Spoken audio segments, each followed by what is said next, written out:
Welcome to Startup Stories, where we go behind the scenes of some of the most interesting and innovative tech startups in the world. Each episode will bring you in-depth interviews with entrepreneurs and business leaders sharing their personal stories on success, failure, and everything in between. So whether you're an entrepreneur yourself or someone that's just generally interested in the world of startups, then Startup Stories is the perfect place for you to gain insight and inspiration into some of the most exciting players in the game. So sit back, relax, and join us on a journey of startup stories. Linnar, thank you for joining me on the Startup Stories podcast. For those that have never heard of you or seen you before, can you give them a brief introduction into who you are? Yeah, hi Jordan, thanks for inviting me. My name is Linnar, I'm 30 years old, come from a small town close to Hamburg in the north of Germany. Work at Candis, I'm the CEO of Candis, living in Berlin currently. And yeah, I don't know what else to say. That is perfect. I appreciate the introduction. So, Linnar, when I get to know someone, I'd like to run it back to their earliest memory from their childhood. What springs to mind when I ask you that? Childhood, okay. It's not that early in my childhood, I guess, but one thing I always remember is I was living in a village and I was taking the same bus every morning to get to primary school, get to high school, to university, and there was always the same people in the same bus. So I was very early in my life, had I think 12 years, even longer, 13 years. I took exactly the same bus with exactly the same people almost every day. That was quite an interesting thing because you met exactly the same people every day, 7 a.m.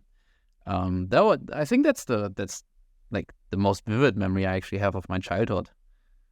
Why does that memory stick out for you? I guess I like consistency. I value long-term relationships.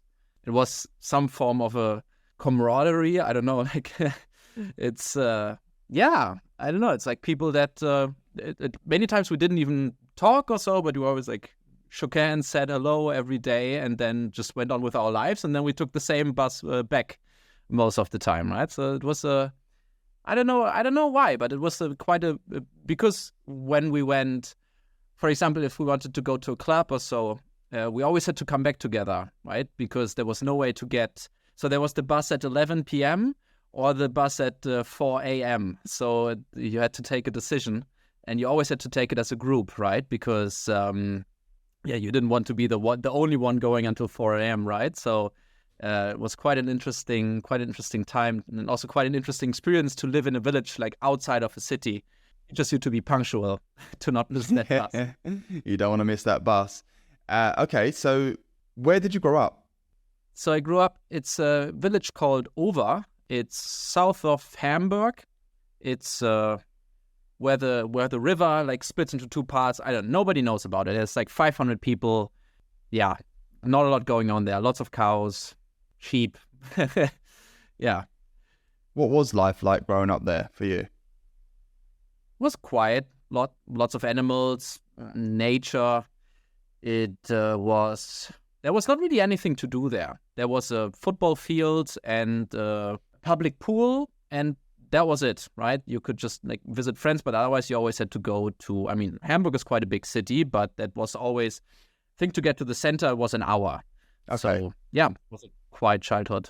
So you had the simple nature pleasures of life. Yeah, and the smells. The smells, most certainly. Okay, so give me an idea. So you grew up in a family, or did you have any brothers and sisters, any siblings or anything like that? No, I have a super small family. I have no siblings, parents, grandparents, obviously, but also not very close with cousins, aunts, any of that. So it's really small. My wife's family, she's Mexican. They are 120 people on her mom's side. Wow. So, yeah. So who had the biggest influence on you when you were growing up? I guess at the start, definitely my parents. They weren't, they never pushed me really to do anything. I had to be good at school, but as long as that was the case, I could really do a lot of stuff that I wanted. Started playing drums from a very early age, and I do think that especially one of my later teachers, that was a big influence because I dedicated a lot of time in my life to getting good at like playing an instrument. So that's definitely something that sticks out. Okay. And can you think of a pivotal moment in your life where that person perhaps changed who you are today? Yeah. So I was always pretty good at playing drums. I was usually in like wherever I was kind of like the best, and that was always a big part of my identity. And when I went to that teacher I guess I grew a little bit arrogant of my capabilities. And in the very first lesson I had with him, he basically said like, okay, so there's we have a lot of work to do. So it was a very, very humbling moment. It was the first person that actually didn't, like, in my whole life, that actually said something other than, oh my God, this is great. But he said like much rather the opposite, right? Said, oh, there's a lot of stuff we can improve. I still remember that, and I really like respected that. And I think I was always drawn to stuff that was very radically different than what I thought. I really like when people tell me I'm really wrong, at least if there's like substance to it. So yeah, that's one thing I really remember. Yeah, that's a very interesting take because, like you say, everyone likes to be praised and rewarded and get recognition, but very few people like criticism, do they? But of course, if you can channel in a different mindset, actually, someone telling you can improve here and here, probably be the best thing for you. I mean, it's not fun, right? I mean, in that moment, it sucked. But over time, I guess there's like one thing is that, I mean, if somebody didn't care about you, they probably wouldn't criticize you, because criticism is not fun for neither for the person giving it nor for the person receiving it, right? So I do think it says something, like some mutual level of respect if you criticize somebody. And I guess the other thing is that if you do go through that several times, like, it definitely helps to humble you. And I do think the people I respect the most are the ones that criticize me. And I do think maybe, I mean, having some level of self-confidence helps so that you don't fall into like an existential crisis, so to speak, if somebody criticizes you, but rather like take it for what it is and then, learn from it or don't, right? It's fine to say, I don't see it like that. Yeah, absolutely. It's only going to make you a better person in the end anyway, for sure. Yeah, I mean, if it's constructive criticism, right? Yeah, of course. So, Linnar, what was your first job? Your first ever job? My first job. So I was teaching drums. It was actually a pretty cool thing from the school. So they did a program where they took like kids who had trouble concentrating and like problems at school, and then they were like, okay, what's something that we can give them to do? And like playing drums turned out to be quite a good idea. So that was my first ever job. And then my first like job in business was in university. So that was an email. I still remember that email. There was an email saying basically, I have no company, there's no office, you need to bring your own laptop, but I have an idea to do recruiting. Who's in? And I was the only person. There's no pay. Of course, there's no pay. And I was the only person who responded. So that was my first job. So we started a mini, like a recruiting agency. And so, that was the very first job without pay. What were the biggest things you learned from that first job? Definitely discipline and attention to detail, and like something we call it like a defining what's good enough, right? Like a certain level of professionalism that you need to bring to the table, because my boss, he was very demanding. So I learned a lot from him, but it was, if there was a space before the comma in an email to a client, that was important, then he would see those things, right? So that was definitely, and the other thing, like not being afraid to get your hands dirty. Most of the stuff I did was really boring. But there is like some stuff I do today is really boring. So it's part of the job. So that's definitely something I learned there. Yeah. Yeah, I totally understand that. You've got to do some things that you don't like to do in order to do the things you like to do. That's what I've always said. Yeah. In the hard yards. Okay, so walk me through your career path then. So you've done this job and then you worked for, I'm looking here, Fedora, a great company. And then you move into Candis in the very, very early days, before the Series A, if I'm understanding correctly. Oh yeah, they had just actually raised seed money. So yes, like 4 people, 2-3 freelancers. But one of the founders of Candis, he was actually the recruiting guy. So my very first job. Yeah. So this time I did get paid.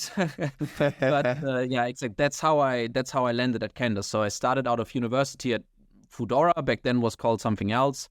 Moved from Hamburg then to Berlin. And then there, after a couple of months, then switched to Candis, yeah.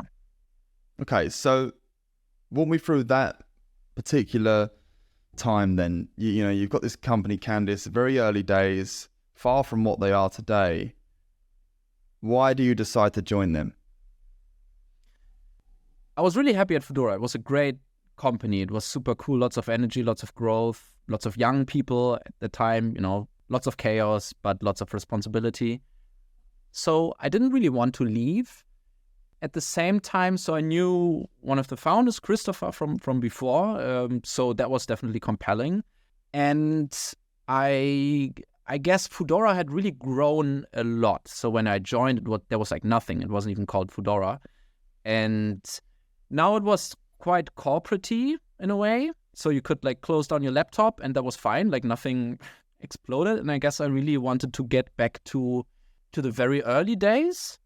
I guess I wasn't ready yet for corporate life. I mean, I'm not a big fan of accounting or anything, but I really thought that the whole like financial world, especially in Germany, there's still so much stuff to do.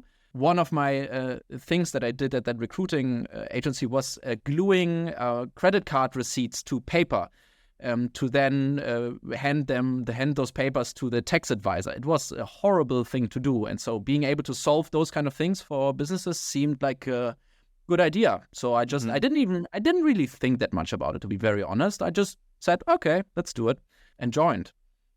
Nice. And why do you think they chose to bring you in? I guess I am a very hard worker. This is a long time ago, like 8 years. The answer would probably be different than back then. So I think back then, honestly, the answer was like, okay, we need somebody to be good or like all right at a lot of stuff. We need generalists. We need people who do cold calling. We need people to set up. I was brought in to also set up like the data infrastructure. So it was, I guess they were really looking for just very motivated people who are willing to put in the work, put in the hours, and do whatever it takes. And I guess by now I think it's more about that I'm really good at going the distance. So it's been very tough years, and it's never easy. And now like Corona and everything. So it's just a lot of work for a very, very long time, and pressure and stress. And I guess that's something that I can endure quite well. Yes, evidently, as you say, nearly 8 years, 6.5 from what I can see here as the COO. Yeah. So you must have seen quite a lot. When you first joined Candis, how many people did you say there were? 4 or 5? Yeah, something like that. I would say 5 FTEs. And you're what now, 120 something, 130? Yeah, 110 plus a couple of like freelancers, like give or take. Yeah. Okay, interesting. So those early days then, when you get that, you just had the seed round, and then the year after you get the Series A, I believe. Something along those lines? Yeah, exactly. So we went like from seed to Series A, raised a Series B. We recently raised a round.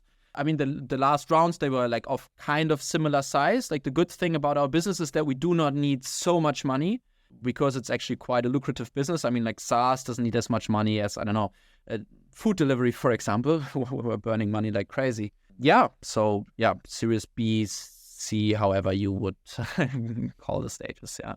I'm just trying to get a picture as well, because as you say, you've rode this path now for nearly 8 years. And from the outside looking in, you look at the company, it looks fantastic on LinkedIn. You've got lots of employees, looks great. But I'm sure it wasn't always like that, or isn't always like that throughout the journey.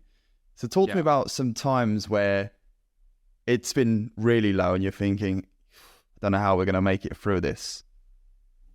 Yeah, this is most of the past. So, we had a near-death experience. We had a lot of it's not uncommon that you have 3 months in the bank account when, you are raising money. So this was actually most of the past was close to bankruptcy. And I don't think that is so uncommon. The lowest point was when COVID hit. So we were raising around. We had a couple of investors who were willing to come in. Then COVID hit and all the funds in the world that decided, okay, we don't do investments anymore. And we had a situation, we had a product that we discontinued. So our starting product, we just at one point it stopped selling it and did a complete pivot. So complete different product, a different customer segment. And so, there was no money. We had 3 months in the bank account and had not a single investor who was willing to invest. So this was definitely the lowest point. At the same time, what we did, we're a very transparent company. So, the whole management team had been on minimum wage for already several months, right? And we told the whole company, we were, I think, 60 people at that time.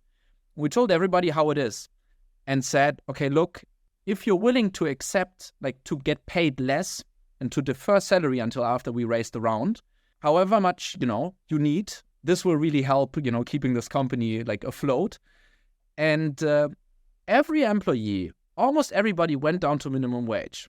Some people, when they had, families and everything, they obviously needed a little bit more, but almost everybody went down to minimum wage. So we were able to extend our runway for quite a lot. Raised around, had some, great investors coming in who believed in the company and who were brave enough to invest, when in this COVID environment.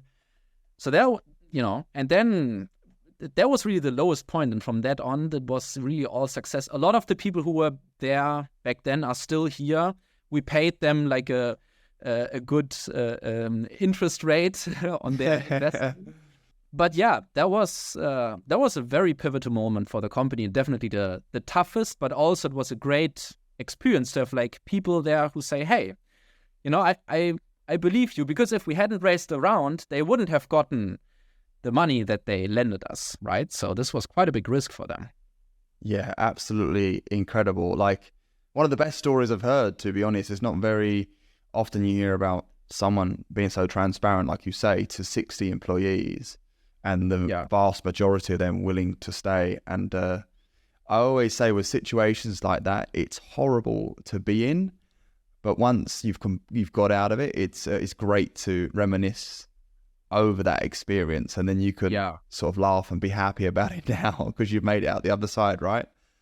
Yes, definitely. I do think there's, I'm mostly focused on our operations, revenue, right? So it's much a lot of inwards focus, but all of the investor management, the board, the fundraising, Christian, our CEO, does it, right? So most of this pressure, I guess that's the big thing about fundraising. It's okay, if they don't say yes, if this pitch doesn't go well, it's it's a life or death half an hour meeting, right? So most of that pressure he actually had to handle, and still has, right, until this day, even though times, at least the company's doing very well. So this is definitely helping in fundraising.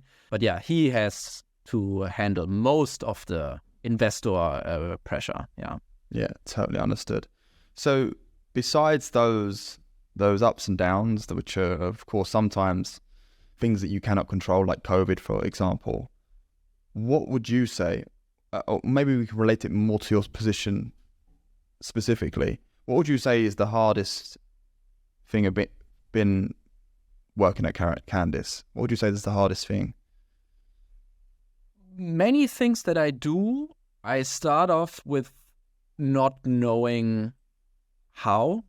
So I'm not I mean, like by now I've been around like 10 years or so in the workplace, right? But most of the things I did, it started off with just being completely overwhelmed and like having no idea how to do it, right? So I don't know, we implemented Salesforce CRM system. I did that, and I never did that before, right? So I spent like weekends learning that stuff. I had my day job, and then after the day job, I did the Salesforce implementation. So there's so much stuff I do where I start off at like zero, and then need to somehow wrap my head around it. So, and that happens consistently. So somehow, I rarely work on big opportunities, but I always work on big problems. So it's always at the start, it's overwhelming. It's consistently being able to say like, okay, I don't really know how to do this, but now I'll dive into it. And then after some months, you usually solve it. And doing that consistently over a very long period of time in that stress environment, that's I think, that's the toughest thing about yeah, I can totally resonate with that. I mean, especially for a startup, in order to grow, you're going to have to throw yourself into the deep end in situations where you've not been before. Otherwise, a startup will never become an established business, right? Yeah, exactly. And I mean, I guess many times when people join startups, they should also be just aware, right? That a lot of the people you're dealing with, they are not, like 25 plus years experienced managers, especially not like at the start, but it's more people who are maybe like good at the thing that they do. It's people who are super behind like the vision of the company. You need to deal with new things and problems, and you definitely need like confidence and a good team of people who like trust you to do that consistently. So I think by now, like the core management team of the company, many of the leadership, they've been with us for a very long time, and that's definitely a very helpful thing. Many of them have also grown inside the company, so that's definitely a great thing to have that trust to also be able to deal with. I mean, it's swing and a miss, right? Like it also it doesn't work out a couple of times. So yeah. How different is your role now compared to the early days, given that you're 110 plus employees? So we have a principle here at Candis where we are still super hands-on. So I still do a lot of stuff myself. I have ideas that I follow up with. We do, I don't know, like side projects. I mean, hiring, right? Like, many people are also involved in the hiring process. But so I do think that I create reports by myself to like database queries. I don't know. I still do. I join customer calls. So I actually think in a sense, my job has not changed so much in the past years, because for all leadership positions, we really try to keep the people doing what they're good at, right? Like if somebody becomes an engineering team lead, they usually become that because they're great engineers. So they should still be those great engineers, right? And not have like, I don't know, like all of that other stuff, and then be in like stakeholder meetings all day, create PowerPoint presentations, So we try to limit this overhead for everybody so that the people can still, follow their ideas, solve problems, do the job. So I still do a lot of that, a lot of different stuff. I mean, yes, in addition, we have board meetings, we do fundraising where I'm part of. Hiring is a big part. So that stuff is definitely new.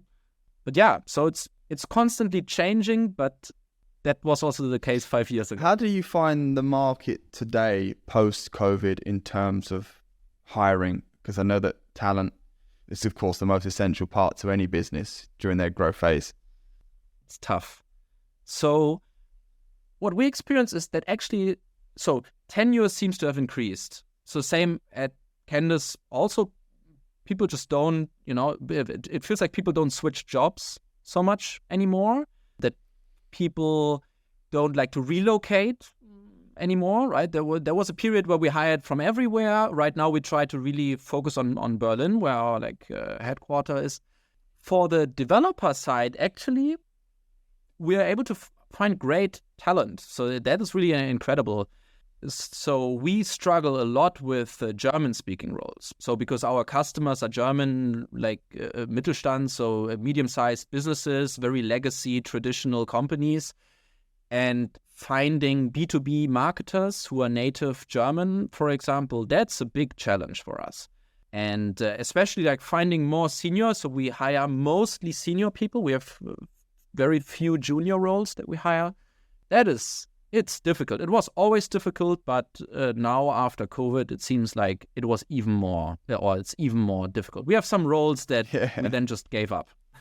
After 10 months, we said, okay, because we do not want to compromise our standards. So then we say, okay, then we just do it without that role. And if somebody comes around, then great. But yeah, product is really different. UX designers is very difficult to find German-speaking UX designers. Like that's also a big problem that we have. Do you think that's possibly because of how international this space has become in Germany? Because from my experience, when I started doing recruiting in 2015 in Germany, every client I work with have to be German speaking. But now, majority of my clients say English speaking is absolutely fine. German is not needed. So do you think it's because of the influx of international speakers saturating the German speakers? That's definitely a reason. I do think we would get more people into the funnel. I mean, applicants, nobody gets applicants anymore, right? It's like active outreach. You have to be like smart in your outreach to get like people. But the problem is we cannot decide it away. So for engineers, yeah, very few of our engineers are native German, right? English is the company language. Not a problem there at all. The only thing is, okay, like for people who have to speak to customers, they need to speak German. We tried in the past to experiment, but then you don't have access to direct information. And then we believe that as a designer, if you cannot talk to the customer directly, you cannot do your job as well as if you can. So that's why there, unfortunately, we cannot move away from the German language requirement, but that definitely does restrict. Totally understood. Yeah. Okay, cool. So let's run it up to speed with regards to the present day. What are the long-term goals for Candis now? How far do you want to take it? Until the end. So the first thing now with the money that we raised is that we want to become cash flow positive, or at least be in a position where we can decide to either go international or, be cash flow positive. But then we have our core business in Germany self-sustaining, at least to that level. That's the first like short-term goal that we have with the next like 12 months. So in Germany, there are a couple of things that we still really want to do. So the number one, we released like document management as a new add-on. So there are a couple of legacy systems out there still that are very successful in Germany and also in other countries that we believe should not exist anymore. And they are super difficult. They are like clunky. So this is something that we are integrating into our product. That is definitely a very big part of also our future. And then taking that whole thing international. So right now we're really in Germany. We are in Austria, but we want to go to Europe, maybe some other markets. That's definitely the next big step for us as a company. Over the next 12 to 20 months, that's like the next super big milestone is to leave Germany. Yeah.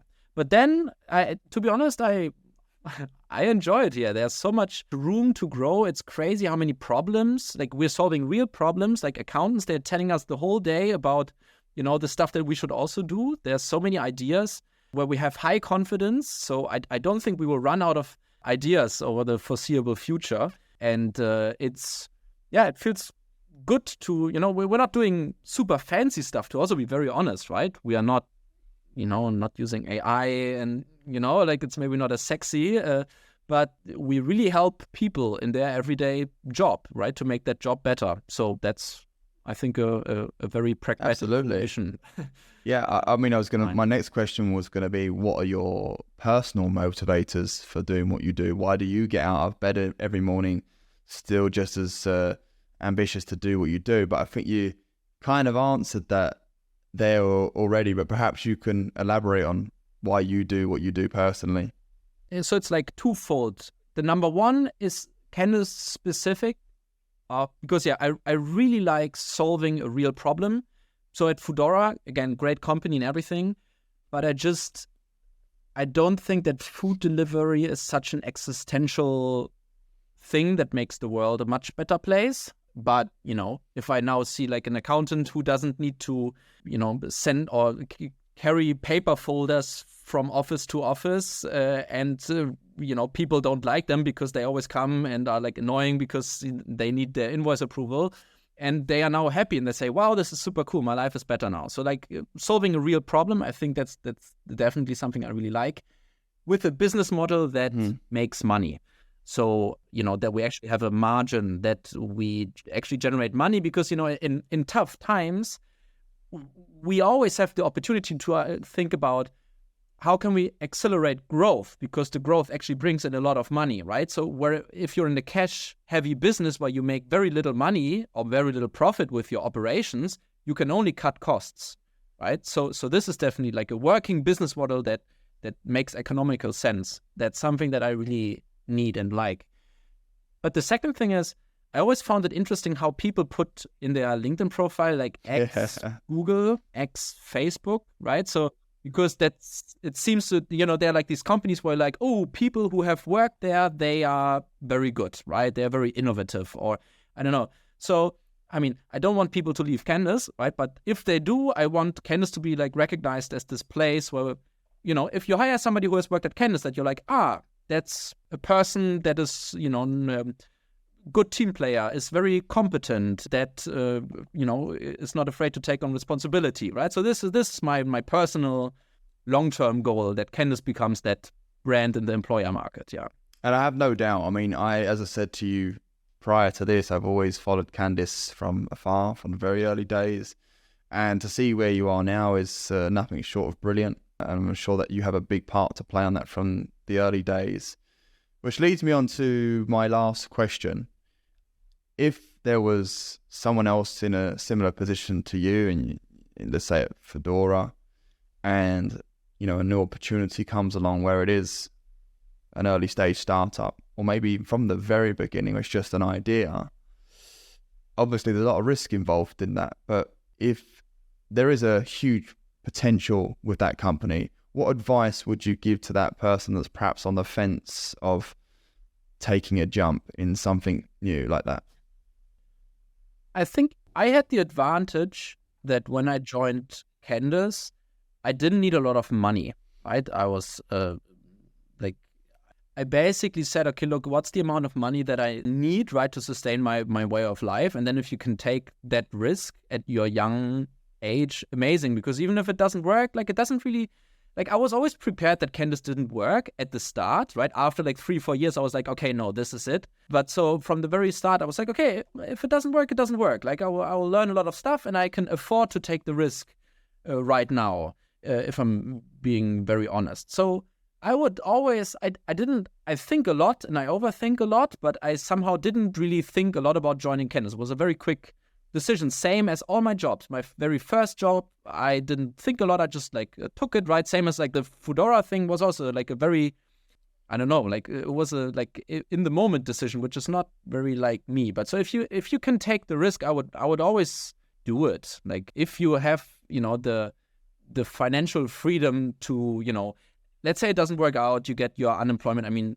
Germany is great in that regard, that you get like unemployment money, right? And so if with that you can cover your like living expenses, then that part I wouldn't overthink. I would always do it, because I also think it's cool, even if it actually, we like people who come from companies who went bankrupt more than from companies who were really successful, because I mean, sure, you can be a very great sales rep as Salesforce, but it's really hard.